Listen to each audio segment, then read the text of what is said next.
Welcome to the Mother May I podcast with Frank and Irene on Strong Island Entertainment.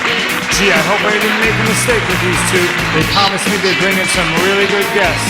Well, anyway, here's Frank and Irene. Hello, everybody. Welcome to Mother May I podcast with Frank Conniff and Irene Bremis. How you doing, Mr. Conniff? I'm doing good. How are you doing? I'm doing okay. It's really hot out. It's fucking hot out, actually. Have you been outside? I was outside today. Went for a walk. It was hot. I thought it was nice, though. It was pleasant, I thought.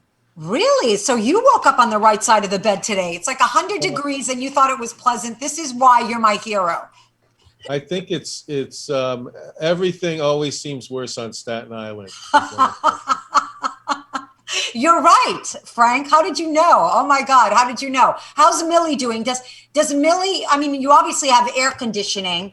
Everything's worse on Staten Island. So our air doesn't work as strongly as it normally would on a really hot day. So yeah, Millie's doing good, although she did, she hasn't done this in a long time, but I may be oversharing, but she took a little bit of a crap where she wasn't supposed to take a crap. You know what that means, Frank, right? She's acting out. Are you not paying attention to her? What's going on? I pay nothing but attention to her. But I don't know, but it's the smelliest thing ever is all I can say when that happens.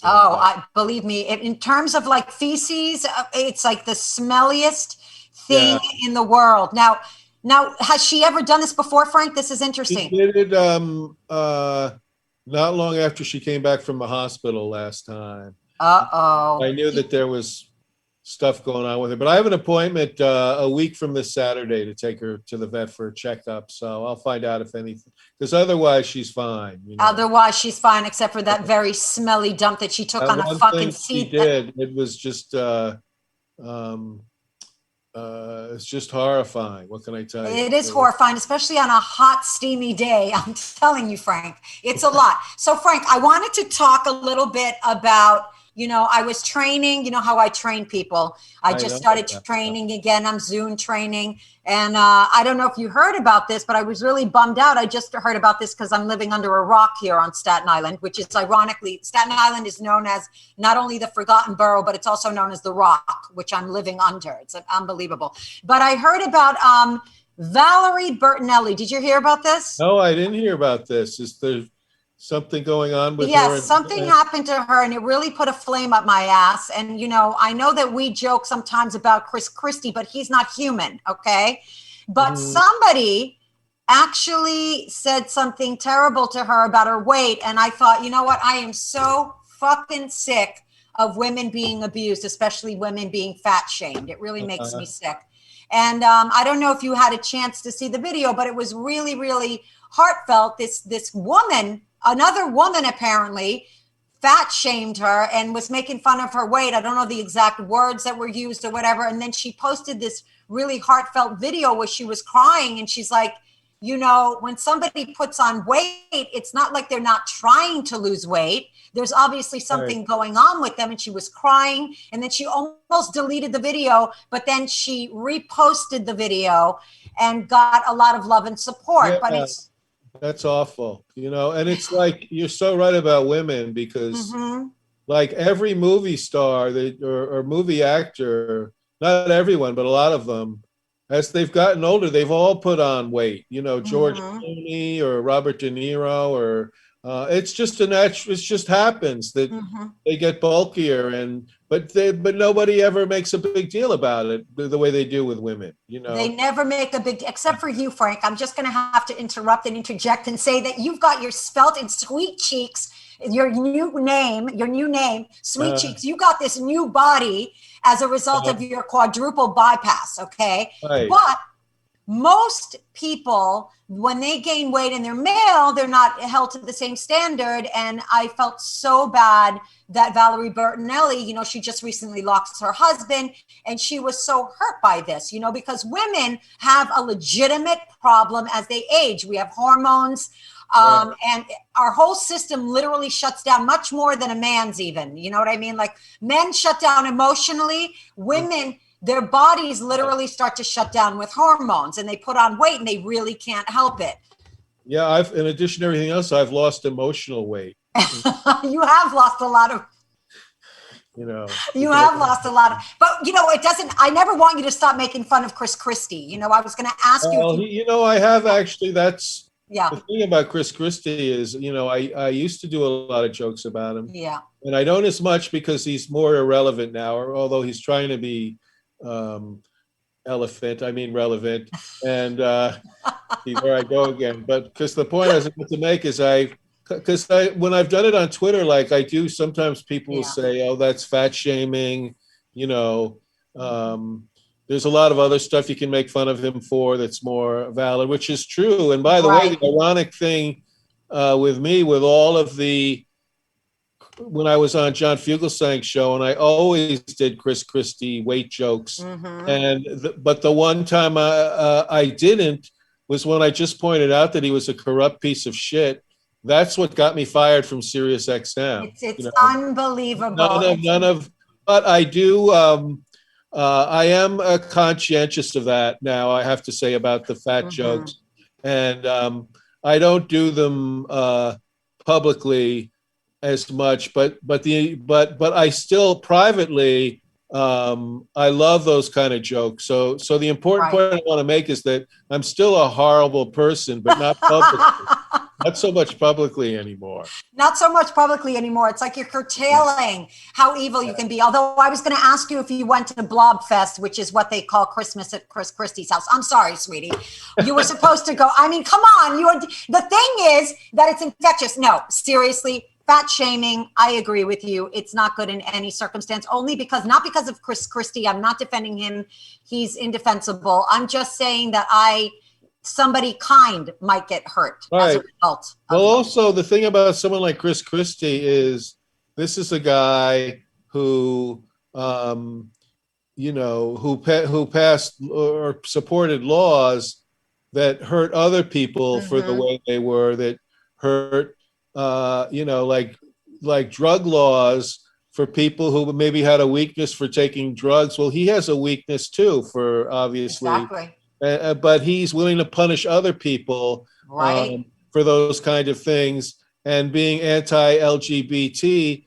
So it kind of, he's the only guy I've done those kind of jokes about, is because he's so horrible. He is horrible. But if I just did a joke about just any random person or even any random celebrity, just joking about them being fat, like I wouldn't do that. And I know I'm being hypocritical when I say I'll do it for Chris Christie, but not other people. But I do think it's this whole atmosphere that we're in, that people derisively call wokeness. Like I'm mainly on the side of it. I'm mainly on the side of not hurting people who shouldn't be hurt, but hurting powerful people who should be hurt. That I'm all for. Someone like Valerie Bertenelli, somebody is not, she's just living her life and doing the best she can, and for people she's doing the best she can. She's 61 years old, and you know what? A resounding fuck you to anybody who fat shames women. I'm especially fond of women. I think women especially are discriminated against, and I'm really sick of it. And I actually literally cried when I heard the video. When you see the video, she's crying. It's like so obvious. She's like, you don't think I've been trying to lose weight? And the fact that she was so vulnerable at one point, and she wanted to take the video down. She really did, Frank. And then she reposted it, and then she got completely just inundated with love and support. Then she realized that maybe this could be serve as a message to other people that have felt that they were fat shamed, or somebody that's feeling vulnerable about their weight. It's good to share that kind of stuff. Yeah, it really, really is. And, I've done some research since I was reading about this stuff. And I know as we get older, all of us, right, we start to lose serotonin levels. And that's the very thing that keeps us more, it's like an antidepressant. It's what actually battles not only depression, but weight issues. So I did a lot of research on this in the past week since I heard about Valerie Bertenelli. And if anybody's interested, if you're listening to this, you're afflicted with obesity, or you're having a hard time taking weight off, you're battling depression, which so many of us are, especially since the shutdown and the reopening, try, it's called 5-HTP, Frank, 5-HTP. This is something that will activate your serotonin levels and help you possibly. Is that like something you take? It's something you take. It's a supplement, and I'm going to post it with this episode. Okay. 5-HTP, something that could help with those issues. Anyway, so there's no kale in it, is there? There's Frank. Frank, would I do that to you? Guess who's here, Mr. Conniff? You're not going to believe it. Oh my God! Surprise! I didn't even get to talk about you. Let's wait a minute. Let me bring you on. You're already here. I'm a sloppy. Frank's not surprised at all.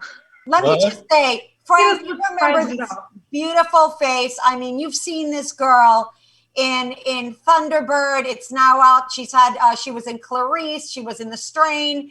She is an icon. She's been seen in The Expanse. She was in Schitt's Creek. So many things that you were in. I absolutely love her. Frank, I know you love her. She's back. We love her. Natalie Brown, everybody. Hey, surprise. Thanks for having me back, guys. Oh my God. Do I get a special jacket if I make if someone does 3 of your episodes? Oh my God, Frank, you're going to have to mail her one of your books. This is a good thing. I'm sloppy on the merch, but Frank will give you a book. I'm sorry. I'll send you and one of my old jackets. Only for 3 peats. Only for 3 peats. Yeah, so this one better go well. Pressure's on. Jacket. Natalie, so what in God's name is going on? I know that Canada was kind of lagging with the whole lockdown. Where are we at with where you are right now in terms of COVID and actually, on that show, Clarice, the Silence of the Lambs spinoff, I play this kind of murderous doctor who does nothing but jab and stab Clarice the whole episode. Wow. Put her in charge of vaccinations, man, we'd all be done. But we had to wait a little bit because, America was on top of things, and then we were on the IV drip waiting for you guys to send us more. But now we played a little catch up, and things are in phase 3 of reopening. We're nowhere near New York. My God, you guys can go see movies. Whereas we're still waiting. I think we can get our hair cut, but we can't get our lip waxed. No waxing. We got dental hygiene open. So it's this weird kind of in-between phase. But it's film production's been happening pretty much full throttle the whole time because we're essential workers, don't you know? Yeah, I know. Everyone I know. For Netflix and their medicine. I just went to the East Coast. I just shot an episode of a show in Newfoundland, and the Maritimes, they had to choose, either lock it down or lock everyone out. They locked everyone out. Nice. So you couldn't go there without quarantining for 2 weeks. Mm-hmm. But again, TV is essential, so they allowed you to quarantine work. So I went there and I was allowed to go to work, and then I was locked into a house. Into a house. That sounds like my life, without the work. Yeah, I was going to say, it's just like Frank's life. It's like quarantining. Frank is still quarantining. Are you still quarantining? Just no. to it better? I'm just back to my pre-quarantine lifestyle, which is very similar to my quarantine lifestyle. Which is right, but we're going to have to get you out more because I feel like it's starting. I'm decompressing from social media. That's another thing. It's been really hard with social media. I'm actually taking a step away, and I'm taking a few days off here and there. Frank and I, before you came on, actually, we were talking about this mean. I don't know if you heard about Valerie Bertenelli, how somebody attacked her and her weight, and it really hurt her, and they were fat shaming her. And I just feel like we want to stop all this shit. I know, it's horrifying. We want to stop all this shit, but social media isn't really helping. Hey, Victoria's Secret got the memo. Victoria's Secret is totally changing their mandate. Out go the angels. Income diverse body, shapes and types. And I talk about this with my girlfriends all the time. It's nothing fits anymore, and it's just buy new clothes, and buy looser fitting things. Bring back the muumuu, or as my neighbor likes to call it, the cult member dress. Yeah, exactly. Or redefine what's beautiful. Why does everybody looking like a Barbie doll have to be beautiful? Those are so dated. It's not only dated. it's harmful because it's causing women to do things that's just absolutely crazy, whether it's just filtering themselves and changing their body image on social media that they don't even exist anymore. They completely desist, and they have got this completely like virtual presence, or they're doing things like harmful things like maybe bulimia or anorexia, things like that are very bad, you know, a lot of surgery behavior. The beginning of the pandemic hit, and I remember thinking, why would anyone not eat bread? Like, we were hoarding bread. We were like worried to go to the grocery store. So suddenly, like, the notion of dieting was like the dumbest, most privileged thing. Now I'm back to like, okay, it'd be nice if things fit a little better. Maybe I could like not eat bread.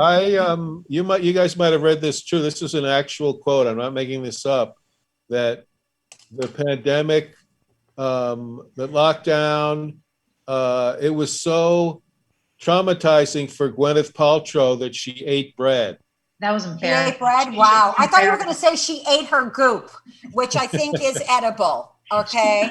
Disgusting. Anyway, Frank, eat her own goop. is that traumatizing? The idea that eating bread is like some kind of horrible threshold that you stepped over into the dark side. You know, the epitome of privilege. And just, yeah. But throw kale in Frank's face. Okay. I know, but if I'm going to live in New York, I'm going to eat bagels. There's no way out. There's no way around that. You're not a New Yorker if you don't have bagels. Am I right? Oh, come on. Toronto actually has its own bagel, and it's this one place that has taken the best of the Montreal bagel, which is that sweet honey in the dough, and then boils them in malt like the New York style. So it's the best of the New York bagel meets the best of the. Great, and I don't mean to come off like a New York like chauvinist about food, because we have great food here, but you can get great things that you can get in New York. You can get them all over the place now. It's right. Yeah. My favorite deli is actually in Portland, Oregon. It's called Kenny and Zook's, and it's phenomenal. Well, what makes it so great? Because I have a favorite deli too. Now, what is it in a deli that is so just really good? You know, yeah. although I will say Katz's here in New York. Oh yeah, that's what I was going to say. Katz, best pastrami for sure. Ever. But Kenny and Zook's, all of their items on their menu is great. They have great rye bread, you know. Mm-hmm. I love rye bread. Yeah, I love rye bread. I need to ship you some bagels, Frank. Oh, please. Ship me some bagels too. Damn it. I knew you longer than Frank. How do you keep that like hardcore 8-pack? You know what? See, because I work out a lot. Now, before you came on, I was so upset and irate about this whole Valerie Bertenelli thing, because if you see the video, literally, Natalie, you're going to start crying. She's crying. She's like, I'm 61. You don't think I'm trying to lose this weight? You don't think I feel bad about myself? This is not helping. When do you get to the age where you stop caring what people think? You know, listen, as long as people are going to be attacking you and making you feel bad, you're going to take that to your grave. You know, it's about time that we just stopped doing that and we redefine what beautiful is, because we have these ridiculous standards that they're abnormal. And now with social media, there's an explosion of women filtering themselves, not only their faces, their noses, their lips, but you can also give yourself a thinner waist. You can add some abs on your stomach. Give yourself a butt implant, and if you're not doing it virtually, you can just go to your doctor and get implanted. You know, they were going for threading. I thought they meant getting rid of their eyebrows. They're like, no, you kind of like stick surgical threads in your face, and you pull it all up, and then it slowly dissolves. And then what do you look like in 6 months? I don't know. It's crazy. Exactly. But at the same time, there is a paradigm shift, though. I think we are reframing definitions of beauty, and like even the Gap and like other, you know, companies are being held accountable for being like more inclusive of all different body types. And it's like, I feel like if you don't, like you said, like it's not only harmful, but I think it's gonna be more shameful for shaming. I hope the shamers get shamed. I hope the shamers get shamed. And you know what? I think, like, I'm not adverse to girls doing stuff to feel good about themselves, whether it's implants or whatever. I just need to reiterate that. But you know, if you're doing this on a regular, you're unhappy with yourself, and there are emotional and psychological side effects to getting work done all the time, constantly. Like, remember when Lizzo and Julian Michaels kind of went at it, because Julian Michaels was saying, like, let's not be praising like an unhealthy body type. You've got diabetes, you've got health issues. And then the Lizzo fans came for Julian Michaels, going like, this whole idea of having like a rock hard stomach is so dated. Like, Yeah. She works out every day. She works out every day. She just has a very different body type. You know what I mean? Right. So, Well, you know, there's a billion-dollar beauty and cosmetics industry that's dependent on women not feeling good about the way they look. Because if women start to feel good about the way they look, they're not going to buy their products. Right. It's essential to their economy. right. You know, to the economy of a country that women not feel good about their natural way of looking, because they have to be brainwashed into thinking. And you know, so many women that I've known, beautiful women, really beautiful women, and then if you tell them they look great, they're like, oh no, like they don't believe that they're beautiful. Like I've seen it so many times. Right. And you know what, Frank, that's a really good point. It's almost like the equivalent of the pharmaceutical companies, the cosmetic pharmaceutical companies, you know. Natalie knows a little something about being under that kind of pressure, because Natalie was a model for years from a very young age. You were. And I mean, what was that like, being a model? And I was just talking about this yesterday. Like, granted, I didn't do any high fashion modeling. I modeled in Taiwan and Asia, which is where I met our mutual friend Chrissy. Yes, who I love, yes. But the first word I learned in Chinese was "how peng," and I said, "What does that mean?" And the manager said, "Oh, it means maybe next time." I'm like, "Okay." So every audition I go on, they'd be like, "Tai peng, how peng?" I'm like, maybe next time? Oh yeah, maybe next time. And then I went for bubble tea. First time I tried bubble tea, it didn't go well. I had like the little balls like choking on them. They came out my nose. So when the guys are like, let's go for bubble tea, I'm like, you know, how peng? What's really fat? Oh no, my tone must be wrong. Tai peng, tai peng. That means really fat. That means really fat? You really fat? And that's ridiculous. You weighed like 80 pounds when I met you. I wasn't working out. I was eating fast food. I didn't appreciate sushi when I was in Japan. And so I gained a lot of weight, and they don't mince words there. They were like, sorry, not like English. No bullshit is what they said to me. Greeks do the same thing. You're not a little too big for the clothes. You're too fat for the clothes. So that was what I learned. And so that was, but then, you know, growing up in an Italian family, I was always too skinny compared to all like the nonas and the aunts. I'm like, why are you so skinny? So it's definitely a mind fuck. And we were all raised on this bullshit from magazines. But you know, the weight loss, the diet pills, the beauty standards. I feel like we're going through the beginning of a very necessary paradigm shift, where we need to reframe what looks good in lingerie. How to get a bikini body? Put a bikini on your body. That's how you get a bikini body. Well, I've got news for you too. You know, here's the thing. You know, I train people all the time. I still train people. I teach fitness. I've been doing it for years. And just because you work out and you eat healthy doesn't mean your body can still be a little overweight, because your natural body, your natural frame is going to be a certain amount. And there's certain areas that you'll never be able to tone completely. So we have to learn how to love ourselves, is what I'm saying. Okay. 100%. Just because you eat right and you exercise, it doesn't mean you're going to end up looking like, you know, like, I don't know, like a 20-year-old that you see like on the cover of some freaking, now you said that they're reframing their look, but like, what was it again? Victoria's Secrets. Your body isn't going to look like that. Also, those people aren't always healthy. Like Lena Dunham talked about it. When she was at her thinnest, she was also her most miserable. She's not eating. I always say skinny people have to be absolutely fucking miserable. They're not eating. They're not having any fun. Frank knows how miserable it is to eat kale. He won't go anywhere near it. Okay? Eat the bread, Gwyneth. Eat the bread. Life's too short. I put the kale on the side and eat the bread. So I went to a place in Brooklyn once that had fried chicken and the side dish was kale. I'm like, what's the point? Right, yeah. Unless it's fried with bacon, kale doesn't count. Yeah. Although I do have to say too, though, because there are some like, you know, holistic healers that will work on injuries. Because I feel like the older you get, the harder it is to exercise, because everything hurts, my feet, my ankle. And there's something to be said about inflammation in the body. Oh, good point, Natalie. You go to a medicine doctor, you go to an Ayurvedic doctor. they'll talk about inflammation, which comes from the bread. Wow, So I feel like it's that's not right. about I talk weight about loss. inflammation. It's You're brilliant. I love you so much for bringing up inflammation. Yes, I it's can't about even tell you. movement. You have to be able to move, not necessarily work out. And if you can't move because of inflammation, then maybe look at like an anti-inflammatory diet, but not lose weight to feel healthy. Right. You're so beautiful. I love you for bringing that up. Actually, I always pontificate on inflammation and how important it is to avoid histamine.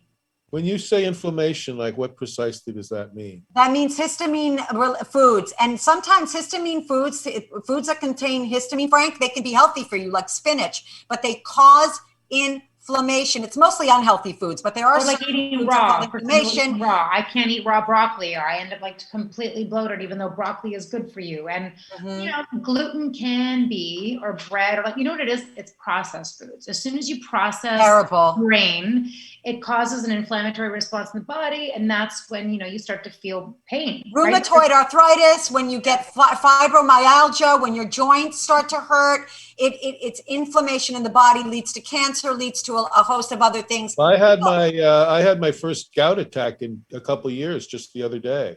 Why, Frank? Gout is the disease of the king. Yes, it is. Yeah.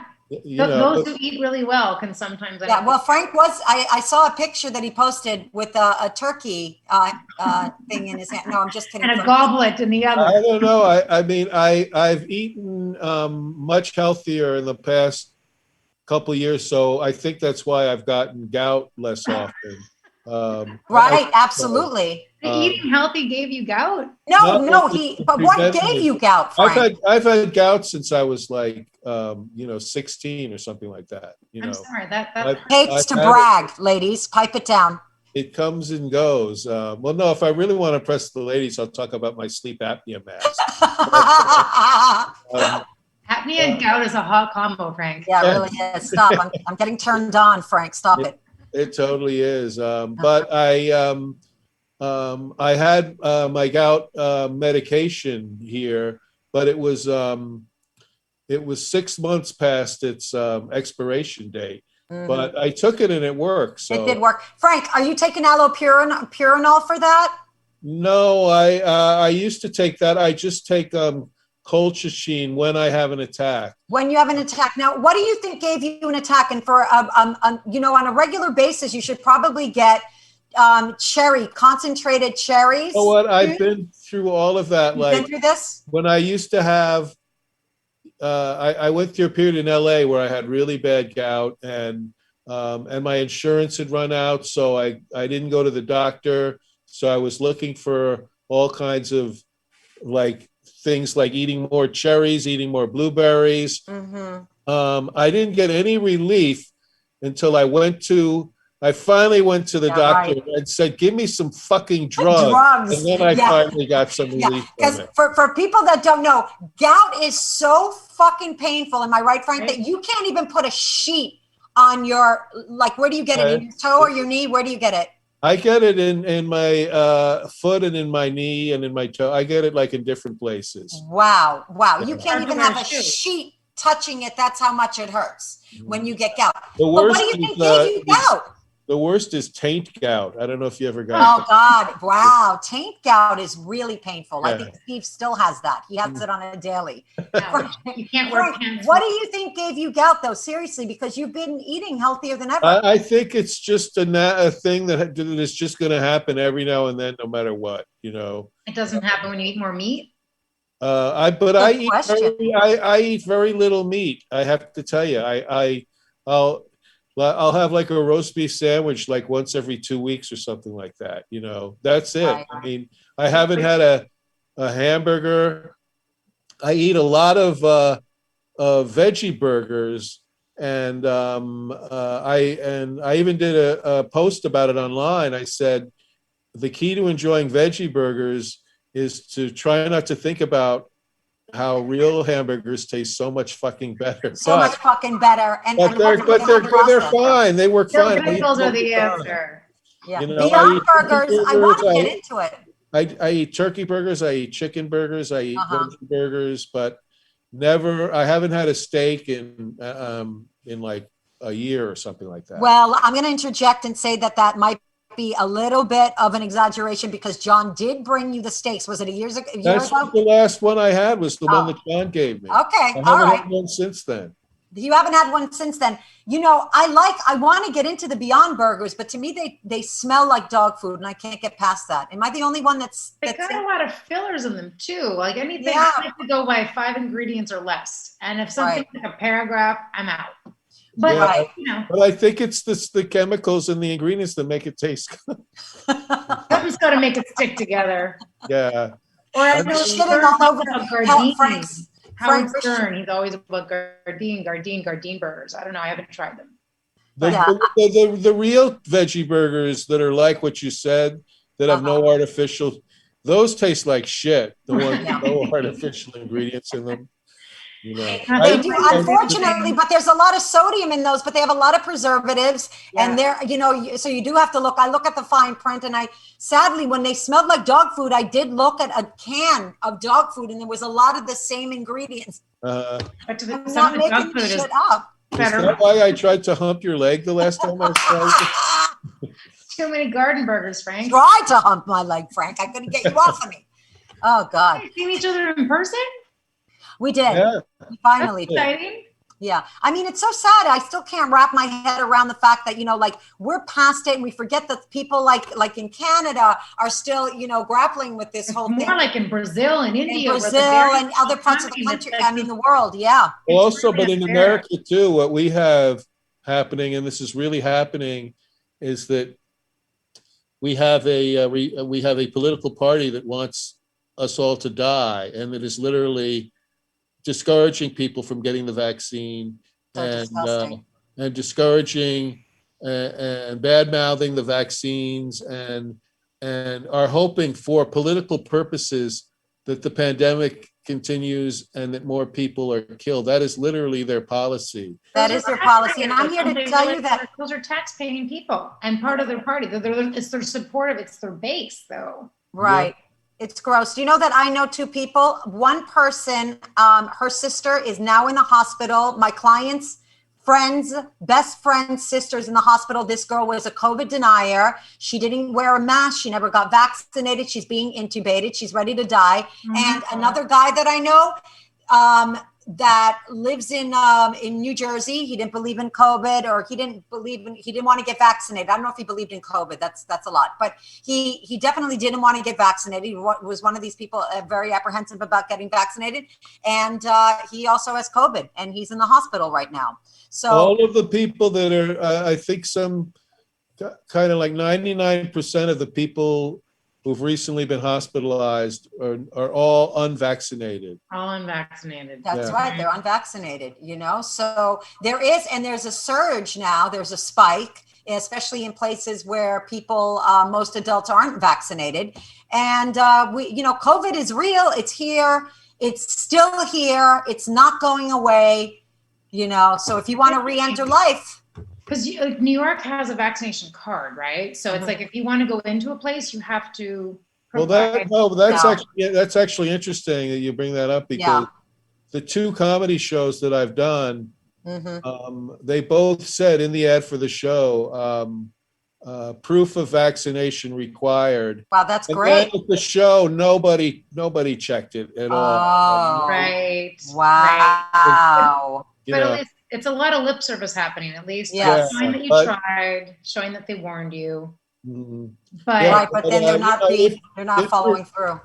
If you're vaccinated, you are protected. So if vaccinated people should be able to go places. You are protected. And if you get COVID, which you can get COVID, you're not going to die from it. How lovely is that?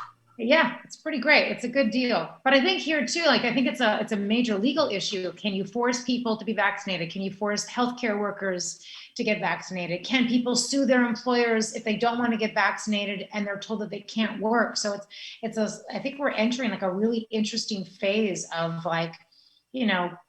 vaccinated versus non-vaccinated. And are you forcing people? Is it body autonomy? Yeah, right. It's not body autonomy. It affects the welfare of the people next to you or the people you're caring for. I mean, you have to wear a seatbelt, right? You're breaking the law if you don't wear a seatbelt. Yeah. You are being forced to wear a seatbelt. Yeah. How is this different from that? And the reason you're wearing a seatbelt is to protect yourself and to and hopefully protect other people, you know. I should have a lawyer on the show. I think, unfortunately, the seatbelt will mostly protect you, and we wear a seatbelt to protect ourselves and others, but mostly ourselves. But in this case, we need to get vaccinated outside of ourselves. We need to protect other people around us, you know? Thinking about our own individual freedoms, that we're not really thinking about like the greater collective. And I think that's the problem, is that we're so concerned about the us or the me, the I, and not the we. Now, how is Canada handling? I always feel like Canada's always been smarter than the United States, but are most people getting vaccinated there, or is there like this apprehensive hemming and hawing about getting vaccinated? There's some hesitation that's happening, although Toronto as a city certainly got all caught up. Once we had the vaccines, we got the vaccines. That's why we're still in lockdown, because they were waiting for vaccines and then they didn't come. But then Biden finally, released a few more, and then Johnson & Johnson didn't go as planned. That's really unfortunate, because there's like risks of Guillain-Barré syndrome. I think 100 out of 3 million, which is also just the cost of medicine, right? There's obviously going to be like a 1% chance that people are going to have adverse reactions.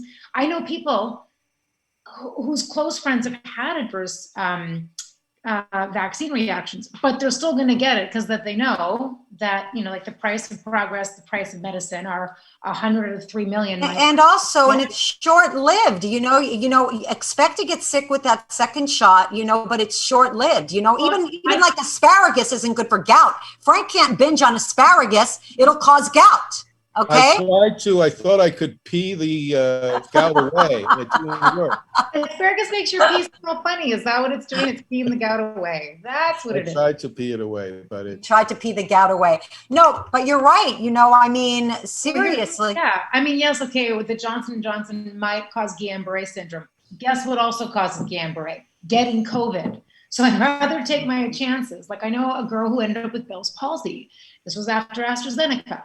And, she's not against vaccines, but she's like, this is what happened. She had a severe Bell's palsy reaction. But she also talked about how she couldn't wait for Botox. When are things over? Yeah, right. I know. I have a job. Exactly. Guess what else causes Bell's palsy? Botox, but you're not going to not take Botox. Exactly. Also, people will be like, hypocrisy. I know. People will be like, oh, that vaccine, I'm not going to put that stuff in my body. And then they go and have McDonald's, and then they drink sodas and but the Botox is botulism. And also, I might add, eat those veggie burgers that are filled with all those horrible things. So way greater. Exactly. Get the vaccine. At the end of the day, the whole Botox thing, because I had somebody who also refused. You get Botox, you won't get the vaccine. That's ridiculous, right? But at the end of the day, if you get COVID, I know people that are still suffering with the side effects of COVID. Frank? Hold on one sec. I got someone at my door. Okay. Frank did warn me that somebody was going to come. For a second there, I thought there was an earthquake in Frank's apartment. I was scared. Contractors downstairs that are singing along. But Natalie, what I was saying is that, at the end of the day, like the side effects for COVID are really bad. I don't know if you know anybody who's actually had COVID. My mother-in-law has been hospitalized for a year. Wow. A year. So 1 year? Hi. We're waving to the guys in the background. Frank is getting some work done. Oh, me too. Yeah. Oh, you are too? I wanted to get done. Wow. I'm the only one that's not doing any home improvements right now. So what about your mother-in-law? Because I have young women that have gotten the shot that still have what I refer to as neurological damage from it. Like they're forgetful. Their short-term memory is completely shot. And I know what Frank is going to say. Your short-term memory has been shot for quite some time. Okay, yeah, I get it. From the get-go. That's nothing new. From COVID, you're saying? From COVID, the long COVID. From COVID, yeah. The side effects from COVID are devastating. A bad side effect is if you get COVID and die. That's like a pretty bad side. That's a pretty severe one. Yeah, I think these other things we're talking about are bad. There's an actor from Toronto who was big on Broadway, Nick Cordero. The poor guy went in the same day as my mother-in-law. Oh, yeah. And he's half her age and was completely healthy, no pre-existing conditions. And the poor guy, rest in peace, never woke up. He never woke up. He never woke up. you know? And we're not out of the woods. So this is going to be a long battle, you know, and we're going to enter those chartered waters too. Greece, Greece is saying you can't come unless you're double vaxxed. So Greece, I'm so proud. I've never been proud to be Greek as like I am right now. You know what I mean? Because my family's Greek, so I have someone in, baby. I'm loving the way that they're handling this, you know? Greece, France. They have to. And New York comedy clubs. And New York comedy clubs. Listen, New York comedy clubs, though, Frank, it's like Frank said, it's a bunch of lip service. Like you said, they're saying, show us the card. But then at the same time, you know what? But with the New York clubs being open, it's so great. I'm feeling resentments I haven't felt in 2 years. So. Just being back on stage. And being jealous. But how long have you guys been? Like, our gyms open and your comedy clubs are open, and obviously there's no backlash. Yeah. Seeing the I mean, listen, some people are still continuing to wear their masks. I see a lot of people, even on Staten Island, and I think Staten Island is one of those places that really a lot of people were very hesitant about getting the vaccination. Yet I still see people wearing their masks outside and indoors here. When I go to the store, I still wear a mask. When you go inside the store? Yeah, absolutely. You know, it's like, why not? It's a little piece of cloth over your face. What's the Newfoundland kept everything open. I don't always, I'm going to be honest and say that I don't always, unless it's like a very congested area, or if I'm going into obviously an elevator or something like that. I don't always wear my mask, but you know what? It's just safe protocol. Why not? You know, just to err on the safe side. Take the stairs. I do we both do Meals on Wheels, right? Didn't you say that we both deliver Meals on Wheels once a week? Yes. And now Meals on Wheels can take a fucking back seat because the world reopened, right? I'm just kidding. I'm still doing it. But yeah, because a lot of the places are like buildings with the elevators are a little tight. People are still a little fearful. So, you take the stairs. That's when I get my steps in. The Meals on Wheels delivery day, I get my steps in. You got that. I love it. I love that both of us did Meals on Wheels and we both kind of complained about it. The last time I was on the phone, Natalie and I were on Zoom together just catching up. And she's like, oh God, I just got the and that was me. I'm like, come on, really now? But it's the one day a week. It's the one day a week. I know I got to do at least one good thing. And it's a lovely thing. And everyone else that had to work through the pandemic looked to me and said, what are you doing? Well, just curious, like, what do you do all day? And this was like, early lockdown. I was like, Googled to volunteer the next day, ended up volunteering in a neighborhood like 30 minutes away. Yeah. But, it's good to be a part of something, right? Yeah, until I'm yelling because somebody's not answering the door, and I'm such an asshole. I'm like a Curb Your Enthusiasm character in real life sometimes. Like I'll be very altruistic, and then I'll complain about it. I'm like, Sue, I'm outside this fucking door right now. You can't leave the food. You can't there's a lot of rules, obviously. But at the end of the day, the food. We can't have contact. It's like, and I just want to have that rapport with people. Like they're locked inside their home. It's like you want to be able to say, hey, have a good day, but you're not allowed to have any contact. So you leave it on the door handle, you knock, and then you run. But sometimes I wait to say, hello, Elizabeth, and it's like a little hi. Oh, a little thing. Yeah, we're not allowed to leave the food. I felt good that when I alienated people, it was good for society. It was for our own safety. I think this was the introvert's dream. Oh yeah, shy person's dream for sure. Yeah, and even how awkward. There's been some SNL skits on just how awkward social interaction is after we're so out of practice. Yeah. I had my girl hang last weekend. It was still outside. It was like first time I'd hugged my best friend in 15 months. It was so normal, but it was so weird that it wasn't normal. And then it's a little kind of awkward. Yeah, getting back into the groove, Frank. Would you say that just getting out and doing the things we normally do, I get a little more tired now? Yeah, for me, I always been tired all the time anyway. So no change. Yeah. No change. Actually, Frank has a lot of energy at night. Mm-hmm. Oh, you a night owl? He's more of a night person. Yeah. Me too. I come alive. But then he comes alive during the day. He doesn't like the daytime as much. I'm more of I see that the guys, Frank, before we go, I'm curious to know, what are they working on in the apartment for you? My window, something happened with it where it'll close, but it won't stay open. So So there's something in the rod or whatever that needs to be fixed. Okay, it all sounds very, very complicated. You don't want to have to use any wood to fix it because the price of lumber. It's starting to sound pornographic. You don't want to use wood. Can we talk about wood for a second? Yeah, The let's price go of wood. back to that. The wood- Okay, so we are running out of time, Natalie, and I just want to say that I always love having you on. You're such a beautiful person. I can't wait to see you in real life and give you a hug. I want to cross the border. We're so close. I mean, Porter Airlines that flies from the island right into Newark. They've been grounded for 15 months. They're not even opening till next year. I'm like, what? Oh my God. Newark is never safe to go to. So That's true, though. You need a third shot to land in Newark. that extra. That's the goddamn truth, Frank. It's true. Yeah. Listen to Frank because it's the truth. Known as Jersey 19. So right. Frank and Irene, can we catch your comedy on Zoom then? Or now that things are you're back on stage in New York, then I guess we got to go there in person, or can we? The last show I did was broadcast online. The one I did at Littlefield a couple of weeks ago. Oh, good. Oh, was it? Were they streaming it, Frank? Yeah, they streamed it live. Yeah. Oh, that's cool. I always love the idea that they stream stuff. I don't know. The shows that I did weren't streamed, but I really love having that on the table as well because you reach more people. In my case, it's safer for everybody that they're not streaming. If we're being honest, you don't have to leave your house. The introverts can still enjoy comedy, right? And they can still enjoy comedy. It's true. Now, what about you, sweetie? Because we're running out of time. I want to know what you're doing. I see that you're doing something here. A psychological horror. You know how much I love horror. You know what? Yes, the newest project is called Thunderbird, and it's like a supernatural crime drama. It was shot in the Pacific Northwest. It's absolutely stunning. The cast is incredible.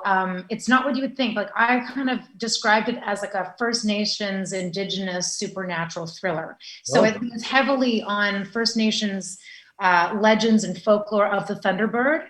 And there's just some beautiful cinematography, some really creepy elements to it. It's on Amazon Prime in the States and the UK. We shot it in 2016 and it finally has seen the light of day right now because, a lot of things happened with the industry, with streaming, with the pandemic. So now it's finally available for everyone to watch. So that's pretty cool and exciting. And then Clarice, if you want to binge it, it's now binge worthy on CBS. I love it. Frank, have you seen Clarice? It's getting really great reviews. What channel is that on? It's on CBS, and the actress that reprises the role of Clarice Starling that Jodie Foster made, so famous. This girl is incredible. And the show's incredible. It's on CBS. You can now stream it on, I think, Paramount Plus, on CBS All Access. And she does a great job. And I'm in a couple episodes and I had a lot of fun torturing Clarice. I love it. I love seeing you every single time. Mr. Conniff, what are you working on? When is your next, the Mads? Next Mad show in August 9th, I believe. My dad's birthday. And I'm buying tickets to your show. You know what? Send me a message and I'll get you the exclusive free Do link. it. It's so much fun. My dad's never been to New York. It's my dream to take him there. Yeah. So that'll be coming up soon. And other than that, just waiting the next time I hang out with you. That's my next big event. That's it. I know, Frank. And you know what? I no more guilt trips here on myself. I'm putting it on myself because Frank and I have a plan. I finally saw him. Also, you have a birthday coming up, Mr. Conniff. Am I right? Are you August 23rd? No, August 30th. Oh, see, I'm a fucking, I think I know everything and then I'm wrong. It's a big one for me because that's my Medicare birthday. That's right. That's what we're celebrating. You got to come to Canada. You don't need to celebrate healthcare, I swear. I know. You pay for it every time you go to a liquor store. But hold on a second. I'll be right back. All right. So it looks like there's a lot going on in the background. Frank warned me, but of course you get the two of us together on a show, and then Frank on the show. Irene, when are we going to see your show? You've got brilliant ideas that are. Oh my God! Always working, sweetie. Always working from your mouth to God's ears. Always working.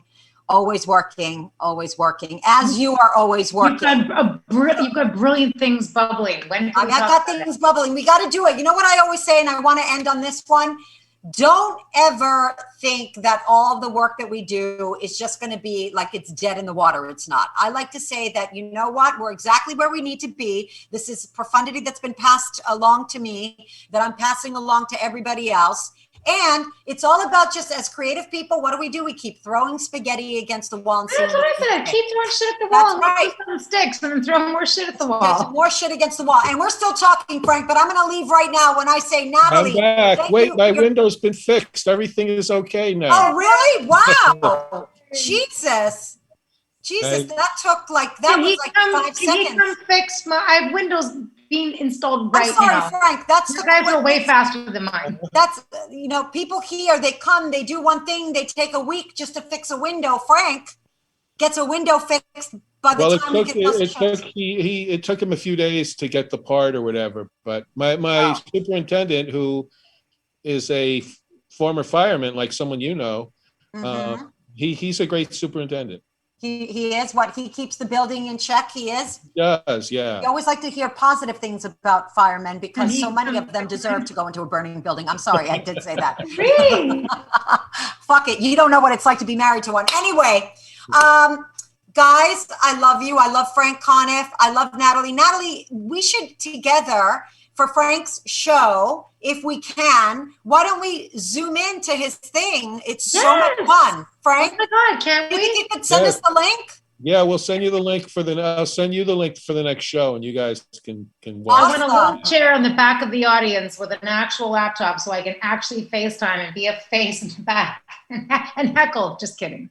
No, this guy's quick. No one heckles him. That's the thing. All right. So thank you so much for tuning in. We're going to be here next week. I'm not sure who's going to be really the guest, but I've got some very, I think we have some really two amazing guests, but I'm just waiting on confirmation. On the 27th, we have they're great. Simon from Hellraiser, everybody. Tune in for that one. 27th. Yes, that's right. Who? We have one of the guests. We have one of the characters from Hellraiser. Wow. Yeah, so that's going to be exciting. So tune in for that, and we'll see you next week. I love you both. I'm Irene Bremis. Follow me on Twitter at Irene Bremis 13. I tweet with Irene Bremis on Instagram. Mr. Frank Conniff at Frank Conniff on all his platforms. At Natalie Brown. What's your Twitter handle? This is Natalie Brown. That's it. Love you guys. And see you next week. I love you too. Bye. Thank you guys. Stay safe. Bye. If you want to see you, kiss you soon. Bye. Thanks for tuning in to the Mother May I podcast with Frank and Irene on Strong Island Entertainment.